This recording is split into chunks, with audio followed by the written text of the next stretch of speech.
So,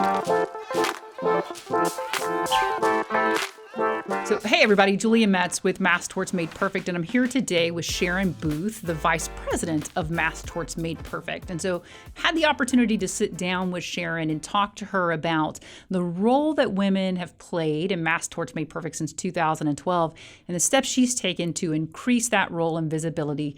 Also, we're going to talk a little bit about what's next for diversity and inclusion at Mass Torts Made Perfect. So, Sharon, first question for you. When you came around back in 2012, what did the space look like for women? So when I came on board in 2012, MTMP had been around since our inaugural conference in 2000, and the conference grew over from 2000 to 2012. It grew pretty steadily. When I came on board, a lot of the programs of the sessions were dominated by male speakers. And that wasn't hard to believe because those litigation projects and leadership in those days was very male dominated. The mass torts industry as a whole there were a lot of men who had established themselves and made their way, and women were having a tougher time breaking into that group. And so when we would put together the programming, you would naturally pick the leaders in the litigation projects to be the speakers. And so what we decided to do starting in around 2012, when I came on board, was to just turn that upside down and say, okay, we have these sessions and we know who the leadership is, but who are the women that are working on the cases as well? Who were the women at the firm who were involved in the project? They may not necessarily have been appointed to leadership, but who are they, and can we start getting them involved? It was that simple. So we just started making sure that on every litigation project, no matter what, that we included one of the women, because there were always women who were involved. They just weren't as front and center. So we made just a decision that we were going to make sure that there was at least one woman on the project on every session.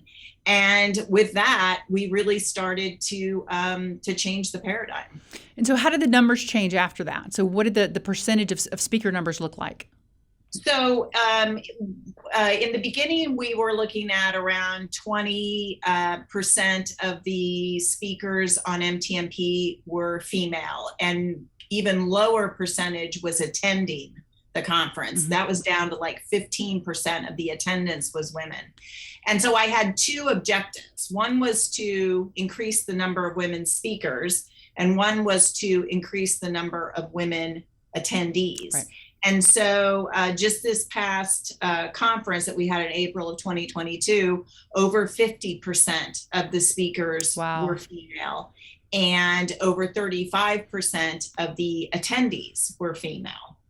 So let me take you back, because the question always is, right? So initially you come on in 2012, and we want the people who are leading the litigations. They're on the MDL leadership panels and all of these things, but women weren't doing that yet. How did you build programs that included women but never compromised content as we were changing the landscape of mass torts? So what we had to do basically was just start bringing them in slowly and including them on the panels. Mm-hmm. And so in the beginning, that was really basically the only thing that we could do. And there would be one or two times where there would be a woman who was prominent or who was on leadership. But what I've seen happen over the years is now when we go to pick the speakers, there are women in leadership all across the board in many different projects. Mm-hmm. When I first started this initiative, it was a needle in a haystack. It was tough. Now we don't, it's 2022. I have no problem at all. In fact, many of our panels now are all women, right. Or they are, three women on the panel, not just one. I mean, we started making the effort to at least get one. Now, oftentimes we have multiple women. And I think what I've seen is now there are a lot more women getting leadership positions, And I'd like to think that what we started back in 2012 with this initiative has helped play a part in it, because what women have told me is getting that seat at the table on the stage at Mass Torts Made Perfect is really key to building your brand, building your reputation, building your network. And so until we could get them those speaking spots, they were really struggling. And that opened a door for a lot of the women who were there ready to go, but needed that extra, spot at the table. And that's what we've been able to give them. So this is a remarkable shift in a short amount of time. If we think about it, 10 years isn't really that long at all. What are some specific hurdles that you faced in those 10 years, and how did you overcome them? Well, primarily in the beginning, it was, like I said, it was finding women who, like you said, we didn't want token. We didn't want to just put a woman on a panel. We wanted substance. Quality. We wanted people who were really involved. So, but that, like I said, that started to change pretty rapidly and got easier pretty quickly. The second hurdle was with female attendees was the perception that since the program had started in 2000, that MTMP was in Vegas. It was predominantly male focused. It was mostly male attendees. And it wasn't a place that women felt particularly comfortable. So they knew when they went to the conference that the majority of the attendees were going to be men, that it was going to be held in Vegas.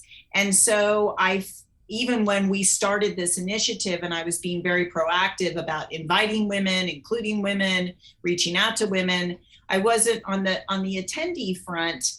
So women wanted to speak. That was no problem at all. But getting the women to attend was much harder. And I sort of had the idea that, well, if we build it, they will come. If we invite them and we say, yes, you can be included. And we started doing women's networking events and women breakout sessions about specific things that women lawyers deal with. So let me ask you this then.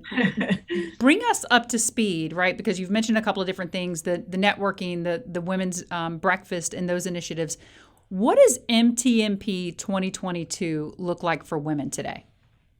So now with women who are now attending in much larger numbers, it was sort of a thing where once we got some traction and women started coming, and I would say to them, bring your friends, and you all come every time, but we need more women to come because there will be strength in numbers. If you can help me convince other women lawyers that MTMP is really trying to be a conference that is an even playing field for male and female attorneys, then that will, and that's what really, I think, changed for us, is that women started seeing that other women were going, and then they would come. And so there's strength in numbers. And I think they started to feel more comfortable. So today in 2022, I think when you go to Mass Torts Made Perfect, it looks very different than it did 10 years ago, just because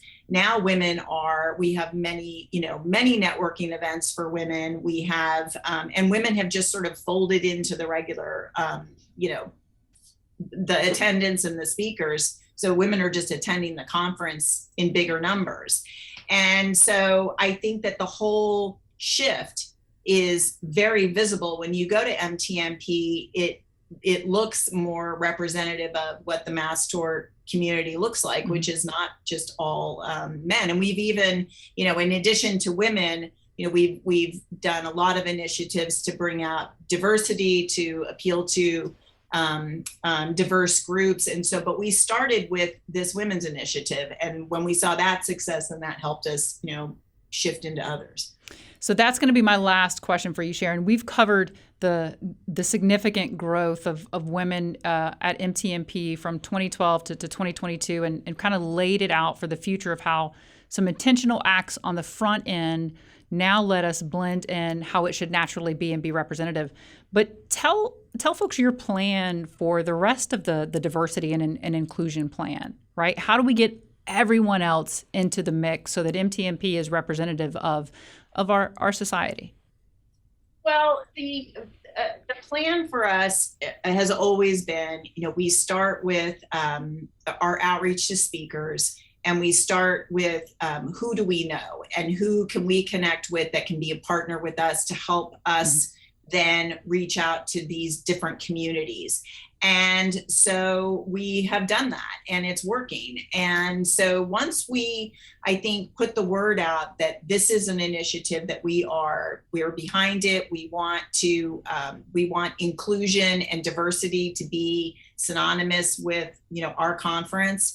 And so what we're really relying on, in addition to, just the people that we are inviting and the programs that we're putting on to help those diverse groups feel like MTMP could be their home too, is that we get help from our community. So we have a lot of African American lawyers that we've been working with, and we said, can you help us get the word out to your colleagues and people in your community that this is a good place for your colleagues to come and build their practices or expand their networks. And that really resonates. So I feel like we have a really great sort of band of cheerleaders now, of other attorneys from these various groups who have come and seen that MTMP is an extremely diverse and accepting and inclusive environment that Mark Proctor and Mike Papantonio have said for years, that this is a family. I mean, these are people who have worked together for years, who see the benefit of this community and how they work together, help each other, refer cases, work on projects together.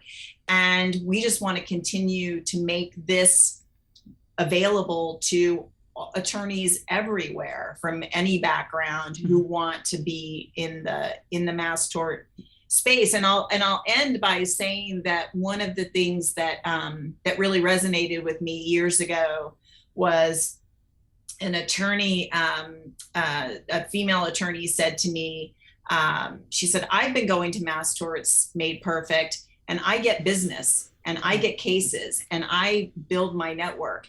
And my female colleagues who don't come, they just lose out because the business is being done here. This is a conference that's not just go get your information and have a good time in Vegas. This is a conference that if you want to be a major player in the mass tort community, you need to be here, because this is where things are happening. And women, and that really resonated with me, not just for women attendees, but for all attendees, that this conference is so important to any attorney who really wants to establish themselves and grow their practice in mass torts. And I don't want this to be just for a small group of people who have figured out how to work the program. I want this to be available to all of them.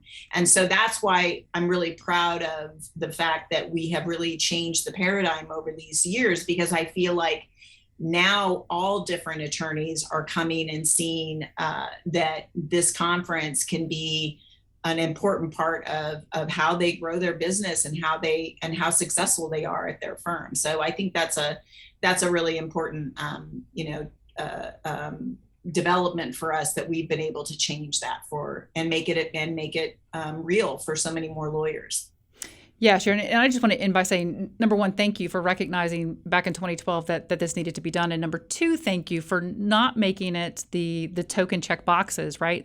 You could have rested long ago on the number of women who were included and who started attending the conference. But from someone who is just been an MTMP for a few years now, you can clearly see that women and diverse groups of people and any typically minority group is welcomed and engaged and celebrated at MTMP. And it is a place where if you want to learn the business of mass torts, there is no other place for you to be.